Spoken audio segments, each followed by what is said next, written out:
動でお風呂を沸かします。お風呂の線は来ましたか？自動でお風呂をお風呂の線が Hello and welcome to another episode of No Such Thing as a Fish, a weekly podcast, this week coming to you live from Theatre Royal, Drury Lane.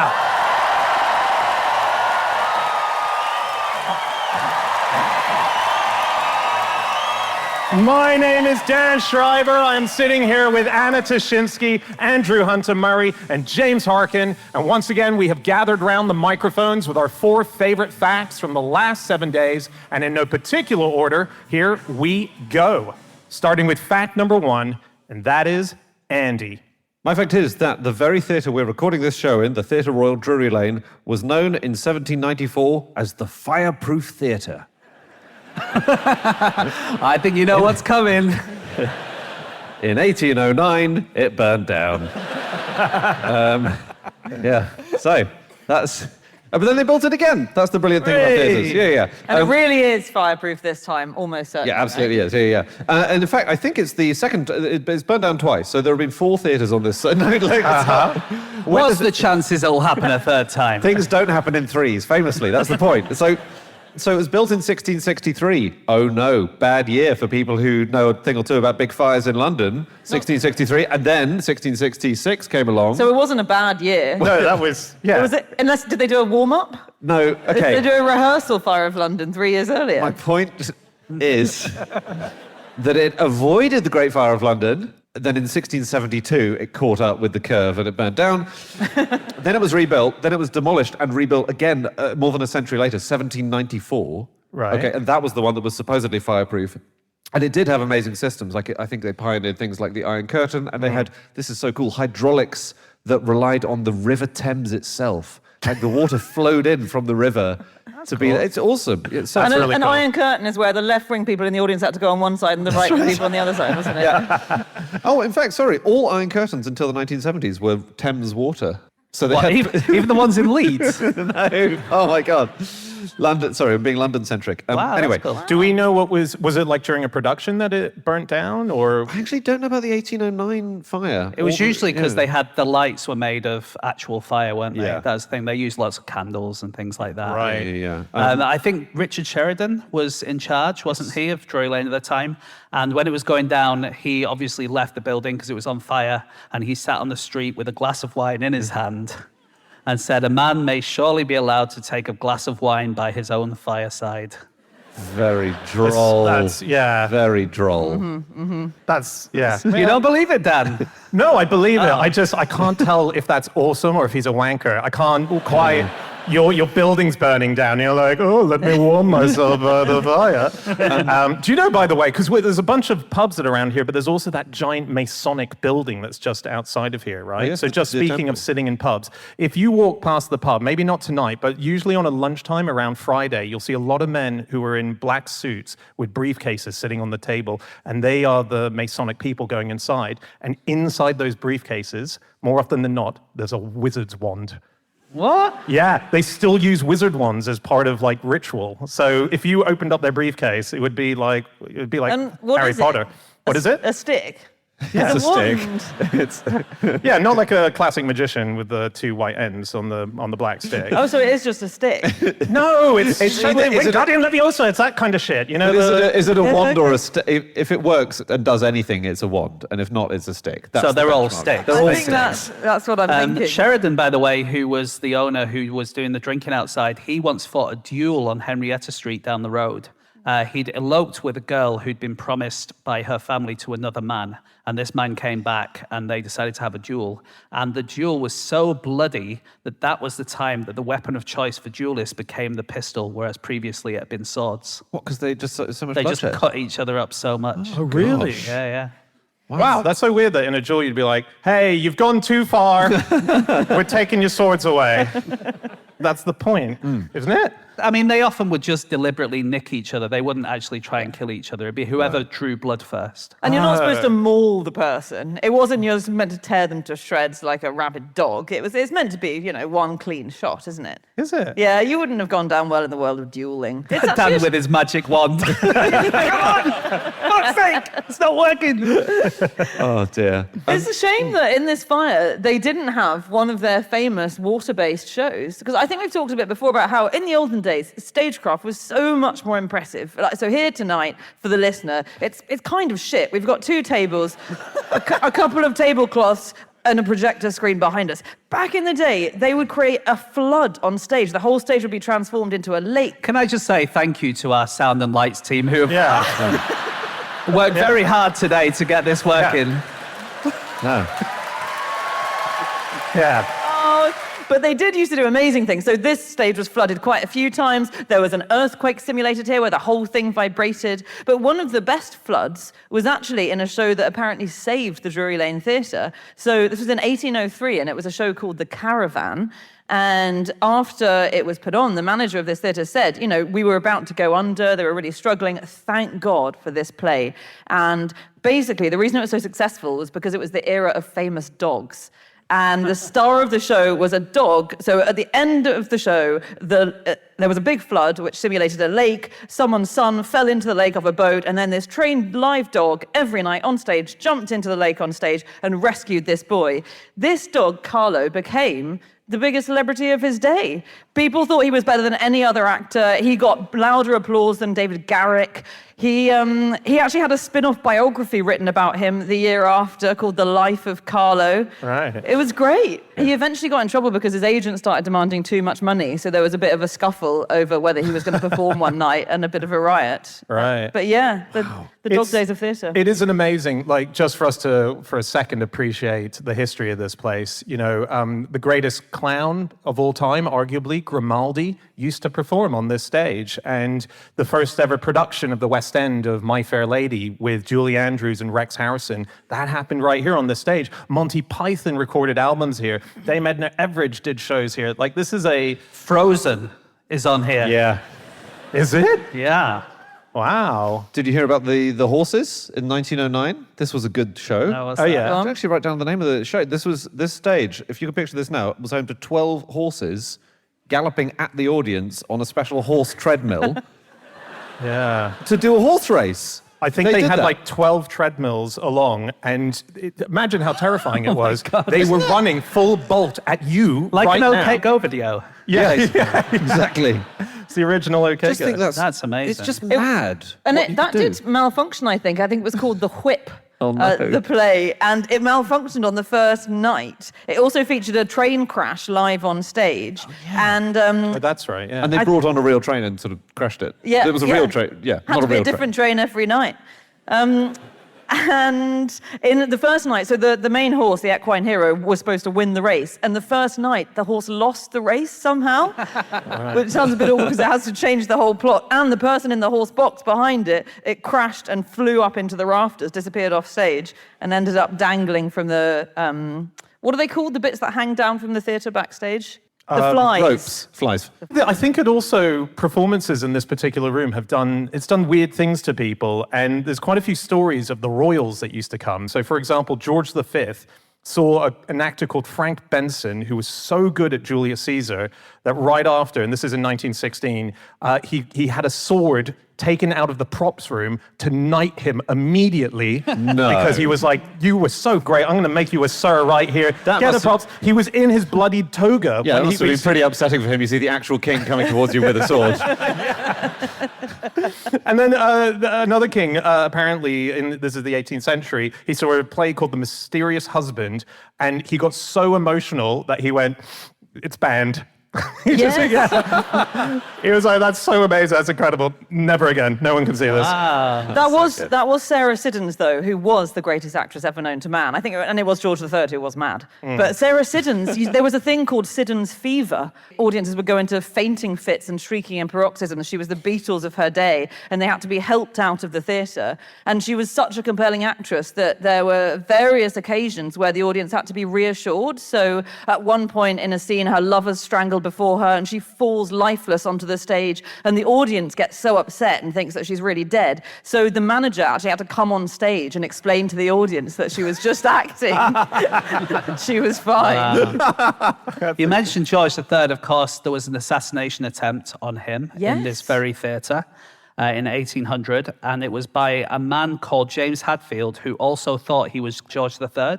Oh, so like there can only be one. Yeah. What's he doing here? This is not right. Exactly. And they came over and he tried to kill him, and then he got arrested. And I think he was the first person to plead insanity, I think. Wow. And to be found not guilty, in fact, for insanity. That's Yes, incredible. and I think they might have changed the law to say that you can detain people even if they're found not guilty after that, because he was obviously a very dangerous human being. Right. God Save the King. Apparently, this was the first major performance of that song. It got a rapturous applause, and then subsequently people were like, "Have you heard this new track? It's amazing!" And then it became the song of the nation. Yeah, Bestseller. It was during war with Scotland, wasn't it?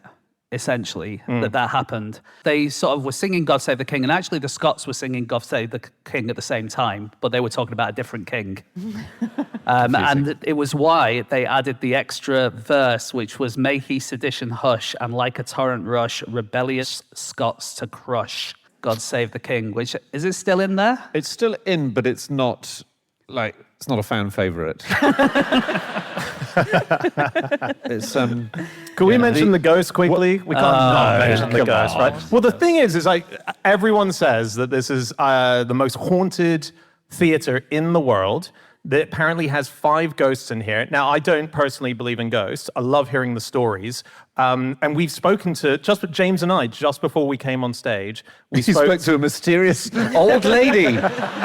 No, okay, so some of the famous ghosts here are Joseph Grimaldi, supposedly. Yeah, is a you ghost get in like, this if you theatre. look in the corners, you might see some floating clown heads. Yeah, Really? and also supposedly for acts on stage, if Grimaldi feels as if you're not doing well, you get kicked up the butt. And that has happened to a few people, according to Yvette Fielding on Most Haunted. But the most interesting thing is it's not about the anecdotes that you read in the papers, it's the real life stories. So we were on the side of stage and we spoke to 2 of the guys who work here, and they often have to go right up into there where the chandeliers are, and there's a big vacuous space there that they can go in and they can alter things. And the first guy that we spoke to, who's called Specs, he said he saw some blue legs, just blue legs. How good is this guy's eyesight? His nickname is Specs. Is it possible he saw someone in jeans and a dark top? And can I just say thank you again to all the people who have helped make this happen tonight.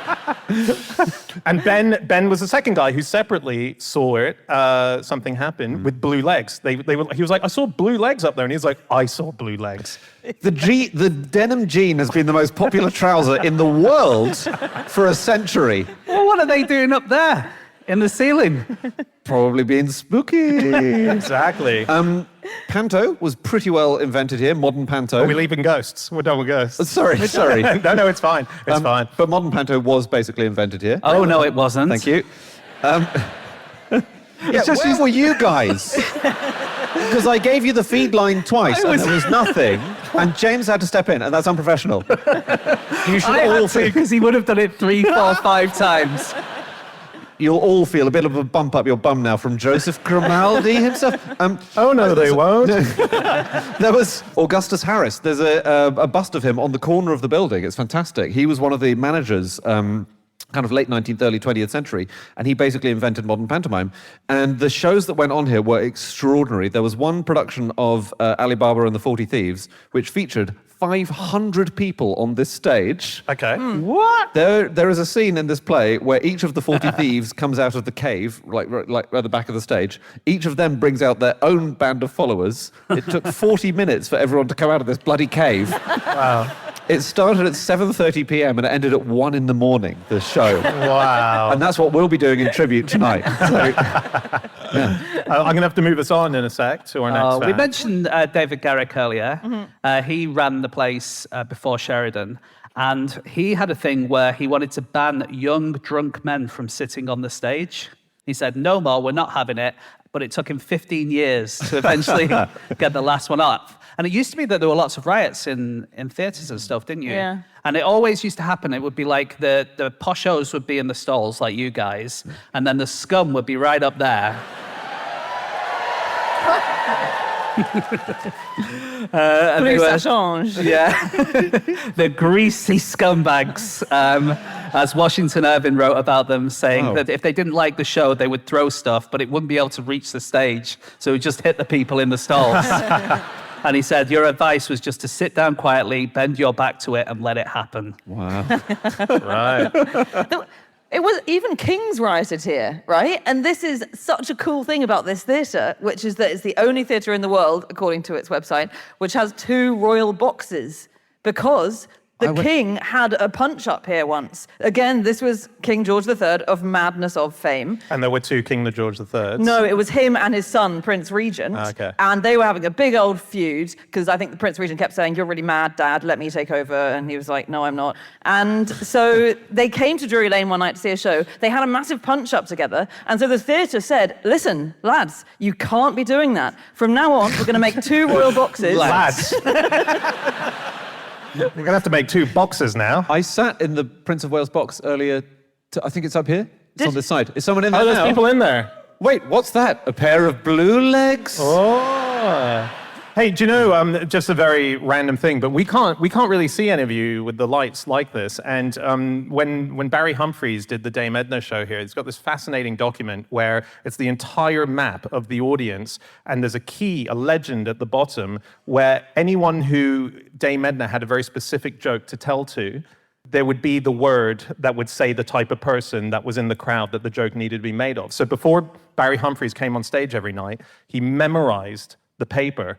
And what would it say, like, middle-aged man here? Yeah, exactly. Right. So it would say that in the legend. So he'd be like, oh, you know, middle-aged men like you, sir. And he wouldn't know where that was memory. He had to hope that that person That was was the still same with sitting me there. saying the scumbags were up there. Yes.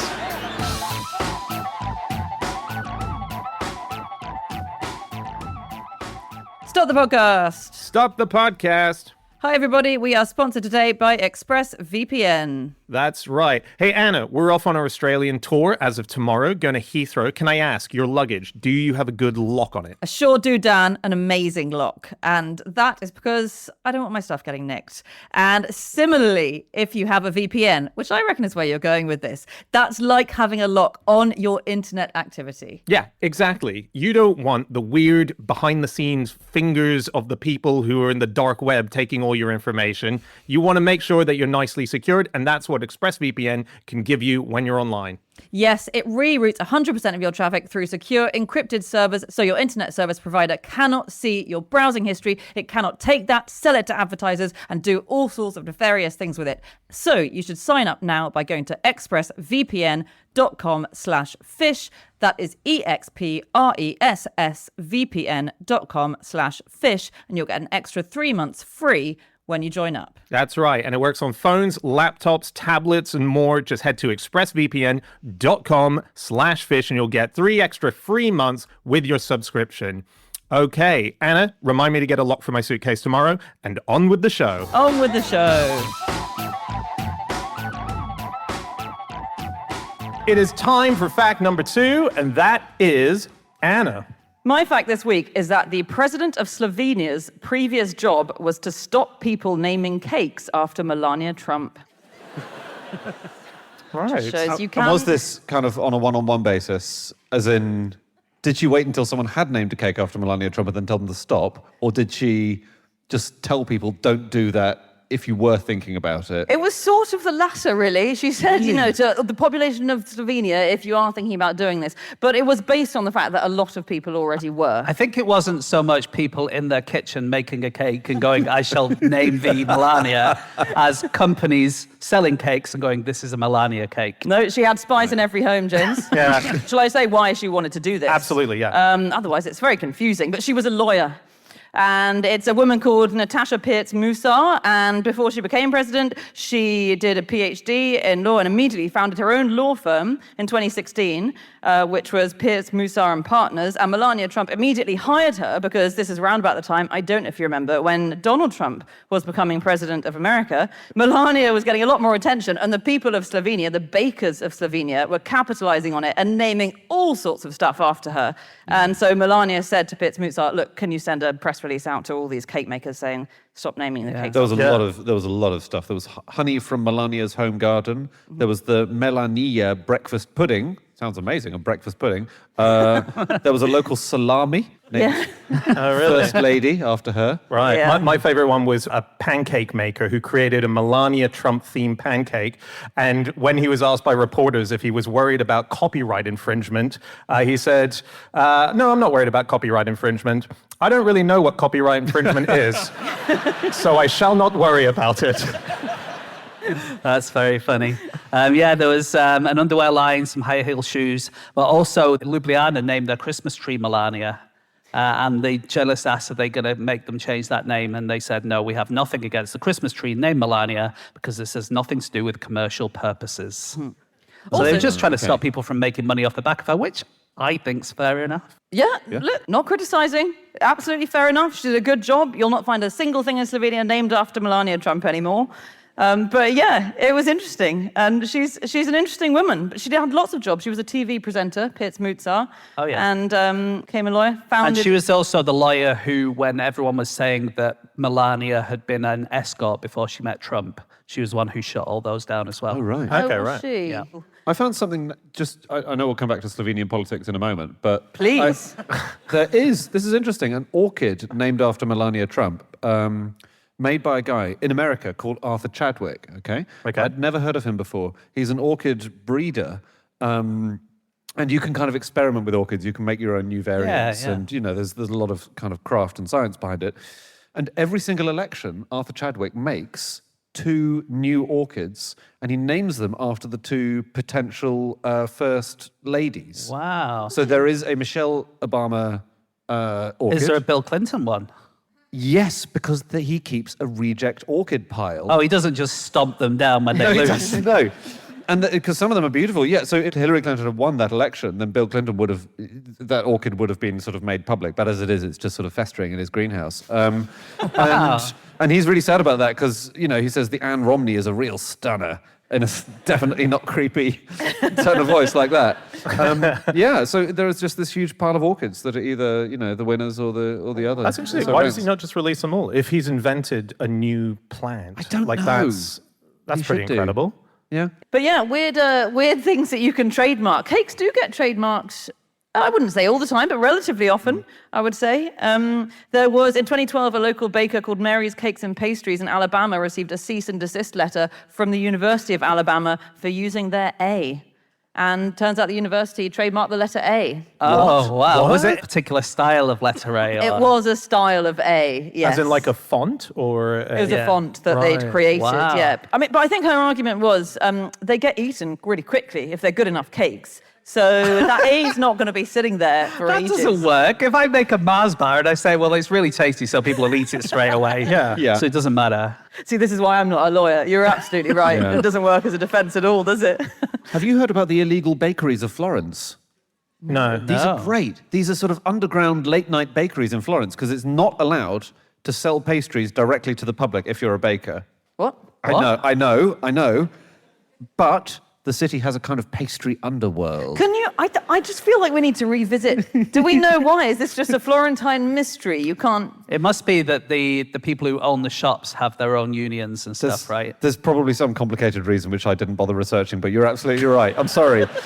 But just, if we take that as read, that quite unlikely sounding thing that if you're a baker, you're not allowed to sell bread to the public, whatever. But at night, you knock on a door, you go down an alley, you do it in the reverse order, you... Come and find me.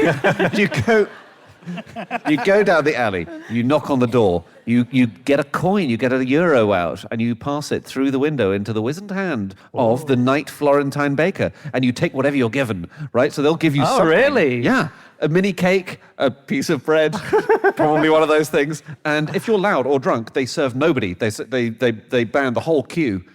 You know, wow. they just say, right, go away. I'm not interested. And they shut up shop for half an hour. That was like when one person in class at school was a dick in class and you all got detention. That's it. That's not fair. That's what happens in the late night Florence bakeries. I love, Andy, I've got to say, I love this new method of you making a fact even more interesting by entering mysticism into it. You put a coin through a door. That's They just give you buying bread. something, Andy, isn't Yeah, it? that's Tesco. No, no. It's not far off. You put the coin in a slit and it gives you a trolley. And you take the trolley, unshackle it from its prison, free it. Free the wobbly beast. And That's glide. disgusting, can I just say? Free the wobbly beast. You get kicked out of Tesco if you do that. No, Dan, I've been getting away with that for about 4 months, and now you've rumbled me completely. I'm going to have to find facts now. Anyway, sorry. Yeah. This actually is so similar to something I was researching for the Drury Lane fact. What's the one thing you associate with Drury Lane? The Muffin Man. The Muffin Man. The Muffin Man. And I was looking that up because I was just suddenly thought, what the fuck is a Muffin Man? And in the early 1800s, and he was disappearing by the 1830s because people could afford to make their own muffins, he was someone who walked down the street ringing a bell, and everyone knew the Muffin Man's bell, and children flocked to the door, begged their parents to be let out, just like an ice cream van. Wow. So you knew the Muffin Man's bell when he came. I have to tell you a moment that happened at home the other day. Oh, God. I was at home with my son Ted, he's 4, and out of nowhere, I was just sitting on the couch and I went, "Do you know the Muffin Man?" And he went, "You know the Muffin Man?" And I was like, "Yeah." And he meant the song. He had no idea that I knew the song. And I was like, "I do know the Muffin Man." And he went, "The Muffin Man?" And it was like a fucking comedy sketch, but it was the sweetest thing I've ever experienced. "You know the Muffin Man?" Beautiful. Dan, you know there's quite annoying podcasts where parents wang on about their kids that no one cares about? You mean the most successful podcast in the UK, Parenting Hell? Yeah, doing it, yeah. Maybe start one of those. I'm just trying to bring in that crowd. Let's bring things back to edible underwear. Oh, okay. Do you know that? Any underwear is edible if you are determined and patient. They were invented by David Sanderson and Lee Brady, who were drunk and stoned and discussing the phrase, "eat my shorts." And they thought, let's make some edible underwear, which they made with licorice. And they tried to get a trademark. The trademark was candy pants. But the US Patent Office wouldn't give them a trademark with the explanation that the words candy and pants were mutually exclusive. Oh, And they were saying, look, we've proved it wrong. Yeah, but they were saying there is no way you can have candy pants, so we're not going to let you trademark it. That's amazing. They're not still made of licorice, are they? No, they're not. Those ones got hot and sweaty and fell apart. Which is quite sexy, I suppose. But they got in touch No, with you some want something sensible and durable for those long nights. sensible, durable, and edible. I'll have mine made of thick pastry, please. That'll be €1.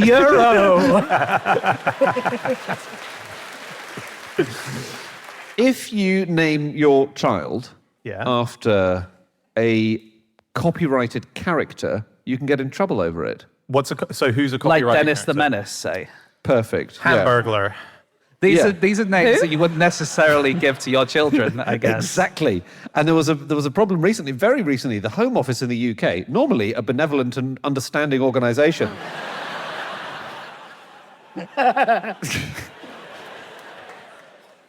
they denied a 7-year-old boy a passport when his family applied for it on his behalf because he was named Loki Skywalker Mowbray. And they said Skywalker is copyrighted. That's interesting. I know, and this happened again Because this they just year. gave a fucking passport to Paddington Bear. I know. Yeah, but he is Paddington Bear. Yeah. Oh, that's true. He's It's not named after him. This happened again. There was a child with the name Khaleesi, who's a Game of Thrones character, and they were also turned down. They were told, no, you're going to need a letter from Warner Brothers to get your child a passport. Really? The fact is that Warner Brothers have trademarked the name Khaleesi for goods and services, not for people. So Is the it is an worry error. that they will then turn 18 and set up the Khaleesi edible underwear company, and then they say, well, it's my name, I'm allowed to do it? I don't know if the Home Office thinks in that kind of strategic manner. I think it was just a flub. I think you are allowed to call your child Skywalker. James, you mentioned the US Patent Office, and I discovered in the course of this research that the US Patent Office hadn't trademarked itself until 3 years ago. No. Yeah, it's been around since 1802, and it was having a serious problem because scammers kept on pretending to be the US Patent Office, and they'd call you up and they'd say, hey, you need to trademark this, pay us 100 quid and we'll do it for you. And the US Patent Office was like, oh, what are we going to do? And a spokesperson said, we tried all sorts of things to try to protect people, and eventually we stumbled upon the good idea of registering ourselves with the US Patent Office. It is tricky because I think there are cases where it's clearly, you don't want someone, if you're Melania Trump, you don't want someone literally putting your face on a cake that they've made and then flogging it for money. Okay, just see what you think of this example. This is a guy in 1990. He filed a trademark for stealth condoms, okay? Stealth condoms? And the catch line was... Oh, hang on. Surprise her. No. It's, they'll never see you coming, right? That's good. Okay. Now, Oh, Jesus. Good. now Northrop, who made the stealth bomber plane, claimed this is damaging to our trademark, and it infringes our rights. Now, okay, so whose side are you on at the moment? I am on the condom side, Okay. I think. What if they came in packages shaped like the stealth bomber plane? Now I think I'm on the bomber's side. Yeah. And his business voicemail said, howdy, this is John. Me and the rest of the stealth test pilots are out right now.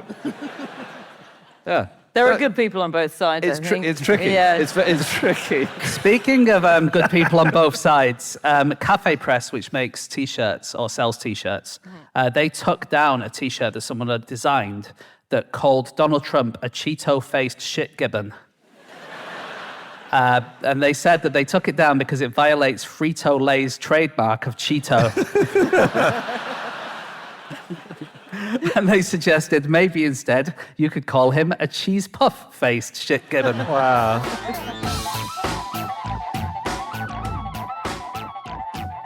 It is time for fact number 3, and that is James. Okay, my fact this week is that Tower Hamlets in London has by far the most 105-year-olds in the country, and by far the fewest 90-year-olds. Riddle me that.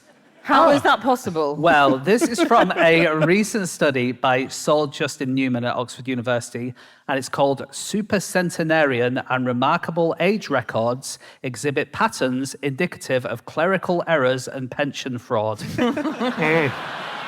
Killer title. And he basically says that while most people say that longevity is due to eating lots of vegetables and your genetics and stuff like that, in actual fact, it tends to be people pretending they're old. It's so good, this. It's so good. amazing. It's amazing. There's all this stuff about blue zones. Has anyone heard of that? Like, there's some weird bits around the world where, there's an island off the coast of Japan, there's a bit of Italy, there are just various zones where people seem to live to incredible ages. Yeah. And for decades, people have been studying the diets of these places and the social customs and everything. And it turns out what they all have in common is people's birth certificates have gone missing at some point. Right. Apparently, the state introduction of birth certificates is associated with a 69% fall in the number of people over 100. It's amazing. A Japanese government review in 2010 found that 82% of Japanese people over the age of 100 were dead.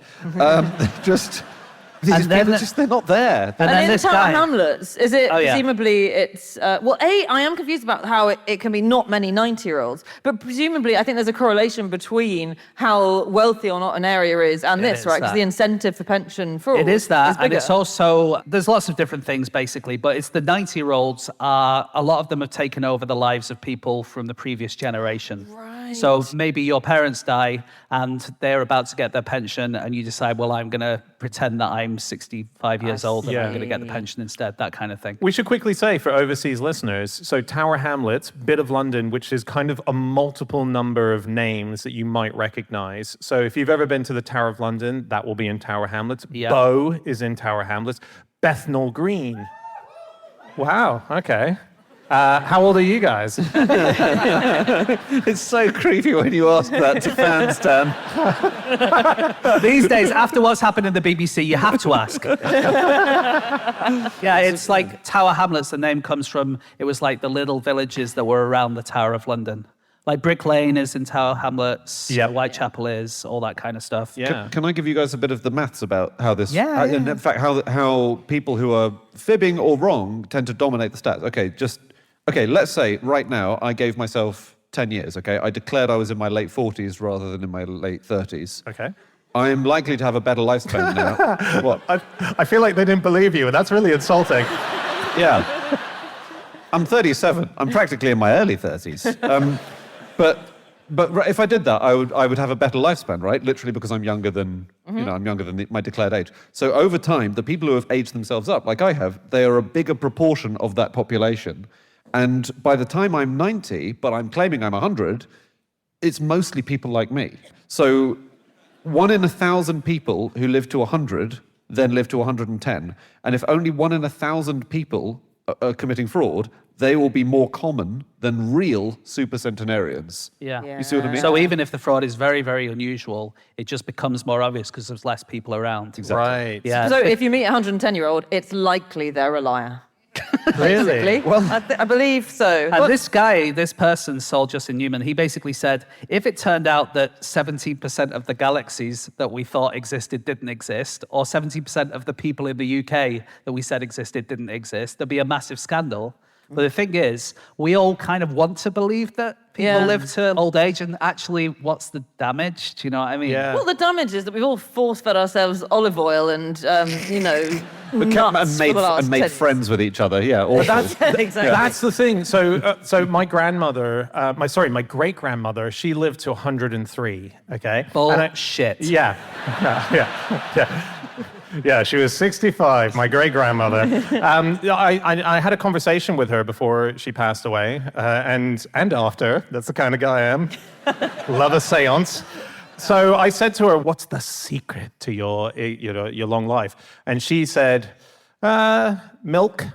And that was her answer. And then she said, "And happiness." And it was a nice thing. And I just did a random Google of like claims they live to this age because of, and the things that come up. So one person said being single is why they live to their age. Another said regularly drinking the beer Coors Light, which is an American drink. Someone else said luck and fish and chips, adding that in. One person said giving up cigarettes. That was a 117-year-old who decided to quit at that age and ended up living to 122. So there's something in that. And then the oldest Briton in history, Henry Allingham, said a bunch of stuff, but mainly the wild, wild women. That was his thing. So there's no consensus. Well, it's almost like when you've got a sample size of 1, you can't draw a reliable conclusion, isn't it? I think the luck is quite a good one. It's quite a likely one, really. Yeah. Because Yeah. everyone says it's like genetics or this or whatever.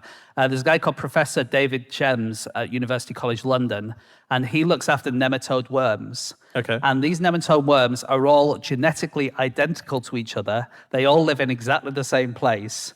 They all should be, living exactly the same amount of time. But like some of them die of old age at about 10 days, and some of them die at old age about 30 days. Wow. And it's just like, you can't tell which one it's going to be. It's just kind of lucky. Yes. And is it, strange. but they do say making friends. Do some of them club together and befriend each other? The worms? And yeah. Sure. I feel like that's the only variable you can change under those conditions. the friends, they all go outside and smoke together. So that's nice, and it's something to do. Yeah, No, they it's- do that. yeah. They do say that the friendship thing is true. There was a town called Roseto in Pennsylvania, wasn't there, where everyone there was they were kind of closely related. There were just a few families. They had a lot of social cohesion, and they had a very, very high lifespan. But then as soon as basically they let the foreigners in from other towns and other cities, suddenly they regressed to the national average.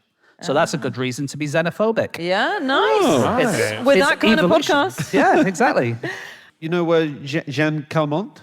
Oh, yeah, so she's the French woman, right? The oldest person ever. We spoke about her, Supposedly, right? We spoke, because Yeah. the claim is a bit dodgy. She's, I think, the only person who's ever lived to 122, supposedly. Yeah. So there was a piece about her in The New Scientist, or rather, it was about human skin, which is an interesting thing. And the piece began, on her 120th birthday, Jeanne Calment, generally regarded as the oldest person ever to have lived, proved she still had her wits about her. I've only got one wrinkle, she wisecracked, and I'm sitting on it. Funny. Wait. Funny, but untrue. The French woman was by then extremely wrinkly, with deep wrinkles and discoloured skin. It just But they goes were on. all butt cracks all over her body. And this is the theory that it's not aging that makes you wrinkled, it's wrinkles that make you age, So does that mean if you have Botox, you can live forever? potentially. Wow. And our new sponsors, sorry, I should have said this in the break. No, there's a theory that as skin ages, it releases chemicals around your body that could kind of drive and accelerate the aging of other organs. So, kind of wow. inflammatory proteins. So, that's a theory. It's not. Yeah. No. On Madame Calment, just very quickly on her, there's a book by Nikolai Zack and Philip Gibbs, which goes through all of the things that her friends and family have said and debunks everything that they've said according to them. The final line says that she's called Madame Calment, and in French, the phrase Madame Calment means Madame, she is lying. So if that's not evidence, I don't know what is. Yeah. Wow. That's huge. I just want to say, not all of these people are deliberate liars. No, One of of the course. things that Saul Newman pointed out, and I think he's won an Ig Nobel Prize for his research. Like, he is amazing that he's done this. He's kind of exploding this myth. And he pointed out that a lot of people just don't remember their age. And I suppose that felt a tiny bit true. So in polling, he was saying that in like big polling samples, when you ask people their age and then you cross-check it with what you know is their age, often it's wrong. And I actually ended up on Mumsnet, one of my favourite sources, and with the woman at the top said, I regularly have to Google how old am I and put in my date of birth to work it out. Apparently I'm 50. And then this woman said, I remembered loads of phone numbers, postcodes, national insurance numbers for my entire family, all my card details, my government gateway number, all login codes ever, including random number strings, but I can't remember how old my children, husband, or myself are. And then loads of people agreed with her. That's so funny. Yeah, which I that's think amazing. is quite odd. Because I think all of those other numbers always stay the same. Like your Yes. government gateway number is always the same. Your NI number is always the same. But your bloody age keeps going bloody up. I lose my bank card every 6 months, so it actually changes more often than my age. If you get to be lucky enough to get very old, one of the things that you need to defeat is falling. That's the big thing, right? So there's a lot of technology at the moment where it's kind of like in Avatar when they get into those machines and they walk around. It keeps balance Like and an so on. exoskeleton. Like an exoskeleton, and make sure that you don't fall out. We're going this way. Someone else is going the other way, and there's a system that they're trialing out. Wait. Destabilizing babies? What's the...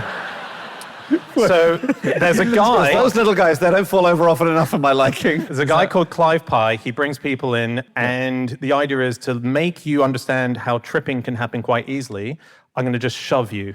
And the idea is that if you can understand how balance works, rather than needing a giant exoskeleton, then maybe we could all be living till 150. Are they looking for volunteers to do the shoving and pushing? Because I'm so available. You want to shove old people?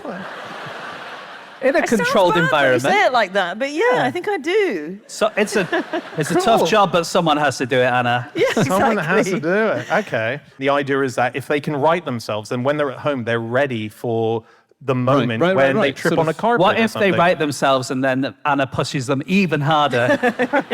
Problem. Did you guys hear of John Taylor? John No, Taylor, who's that? no. He's buried in Scotland. He was born in 1633 and he lived to the age of 137. Oh, Yeah. He was a miner. at the start of his life. He worked in mines, lead mines and gold mines, only until the age of 117 when he found he was slowing down a bit and retired. Anyway, I just found a very good report on him on the gerontology website, which says, it says on his gravestone that he lived until the age of 137. People are now quite sure that he was, in fact, actually 133.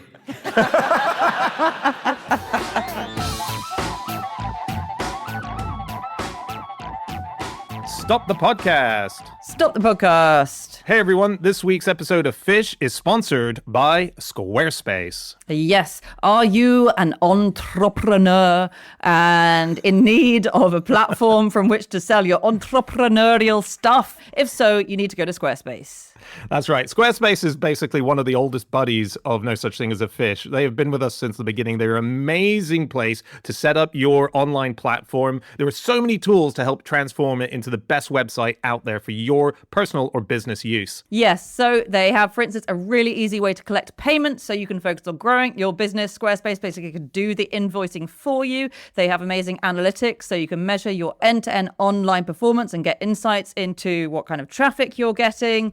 And they have all of the tools that you need to engage subscribers and drive sales, like really good email campaign tools. That's right. So, time to become the best entrepreneur you could possibly be and head to squarespace.com for a free trial. When you are ready to launch, go to squarespace.com/NSTAAF and you'll save 10% on your first purchase of a website or domain. That's right. So squarespace.com for a free trial. And when you're ready to launch, go to squarespace.com/NSTAAF. That stands for No Such Thing as a Fish, to save 10% off your first purchase of a website or domain. Okay, on with the podcast. On with the show.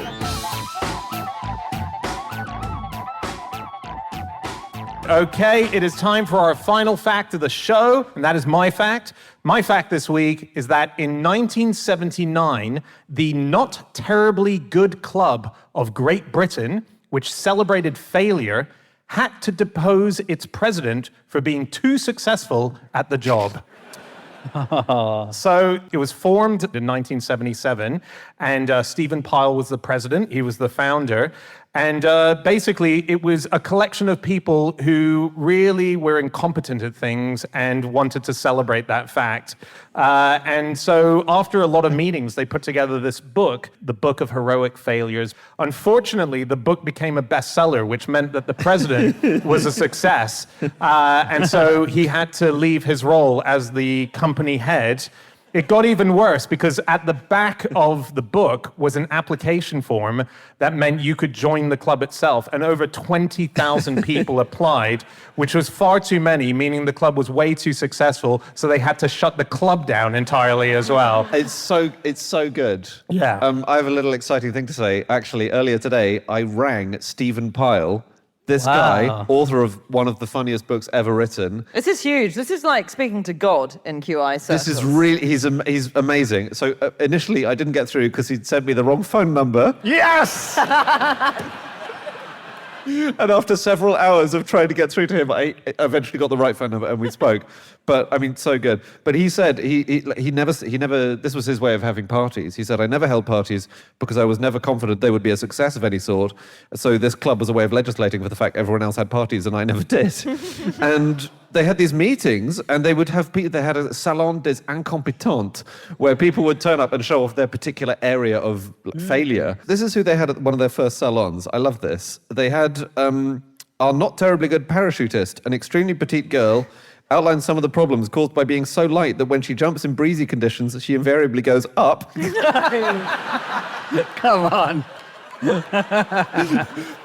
By the time she lands, the pilot has usually finished his tea and gone home. And that's like dozens of those. It's so good. And so Andy's got sitting next to him on the table the hardback original edition of it. It was reprinted in America. And when they did that, they forgot to include half of the introduction of the book. So the next edition they published in America had a literal physical paper that was an erratum that was longer than the introduction itself sitting inside the book. Anything that went wrong was a positive with You this. said that he had these parties. When his book came out, I was looking at the newspaper archives of the interviews, and he said he was going to book the Royal Albert Hall for a festival of incompetence. But as far as I can see, it never happened. Apart from anything else, he tried to book it from a payphone, which kept eating his coins and cutting him off. But it was supposed to have the UK's only tone-deaf rock group and the worst animal trainer in the country with his elephant, Sheba. I mean, who doesn't want to see that? But yeah, the book is amazing. That one, it's so good. I mean, you could just literally sit here for 50 minutes and read bits. My favorite one. That's what we're going to do, isn't it? My favorite one is the guy Roger Morse in 1993 who was mugged, and the mugger took $20 out of his wallet. But as the mugger went to go away, Morse yelled, "Give me my wallet back!"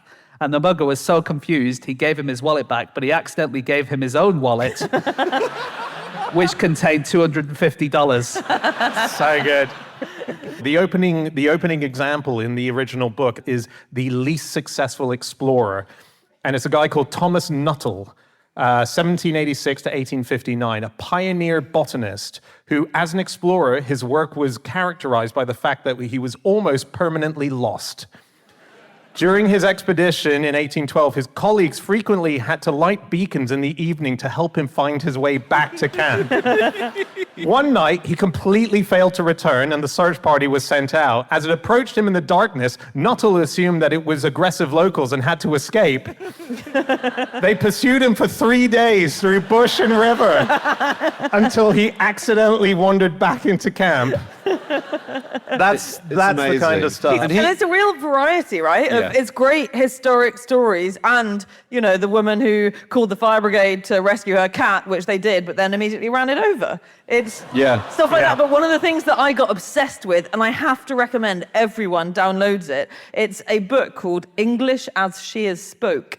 And it's by a guy called Pedro Carolino. It was published in 1883, and it's an English to Portuguese phrase book. But Pedro Carolino did not speak English, nor did he have an English to Portuguese dictionary. What he had was a French to Portuguese dictionary and a French to English dictionary.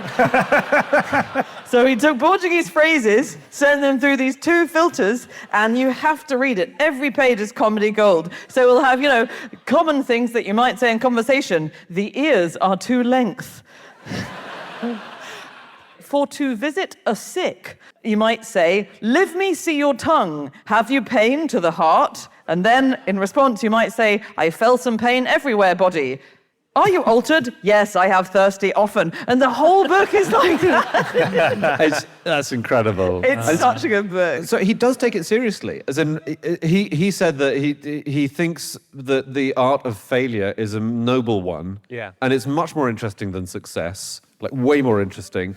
And he also updates his own records. So he used to keep a record for the smallest live show audience, which was a pantomime which one person turned up to. Oh, no, he didn't. No, the single audience member had to do both halves of that. He had to say both halves. That's so funny. But then the record was broken by an Australian folk singer called Jean Melou, who hired Capitol Theatre in Canberra to give a concert of his folk songs, which he did in front of an audience of 0. The show overran by 20 minutes due to encores. That's superb. So failure in general, you Yeah. might say choking in sport. You're doing very well and then suddenly you choke and you end up losing. And choking is what happens when you overthink something. The best solution, apparently, is wine. That is reading the work of Dr. Jerry Wine, who came up with distraction theory. And in distraction theory, you kind of mutter to yourself or whistle to yourself or just do some kind of music in your head. And that will stop you overthinking and just let you get on with the muscle memory. Okay. It's not like distraction if someone's running the 100 meters and you say, "Oh, what's that over there?" and they run off course. I think the 100 meters is not classically a place where you run 80 meters and forget how to run. Start crawling, run backwards. Are there other sports where you get, is it called the yips? The yips. In Yips. golf, the yips, for sure. Is that a thing? We don't even like to say that word. Really? Is it like Macbeth, too? Wow. Wow. Wow. Well, we're all doomed. Hope you've had a nice life. I found a great failure recently, which is there was a TV show in the Netherlands called Netherlands' Worst Driver. And the winner was decided after one of the drivers ran over the host of the show. And I've seen the footage, and it's intense. It's all jokey. You get an inside of the car camera, and then he just loses the plot. He crashes into the wall, and you literally see a person fly. And they go over and see him like, "You're okay." And then the rest of the show is the host doing his VTs from a hospital bed. Going, my spine's okay, luckily. I think we terrific. found a winner. We do need to wrap up the show. Here's a failure from 2023. In Uganda, politicians tried to ban a festival that they described as an orgy of homosexuality, nudity, and drugs akin to devil worship. They failed to ban it, and the description caused a huge increase in sales, including 5,000 foreigners who traveled to Uganda specifically for the event. Lovely. That is it. That is all of our facts. Thank you so much for listening. Drury Lane, you were awesome. Thank you for having us. Thank you to the ghosts for having us. And we will be back again next week with another episode. We'll see you then. Goodbye.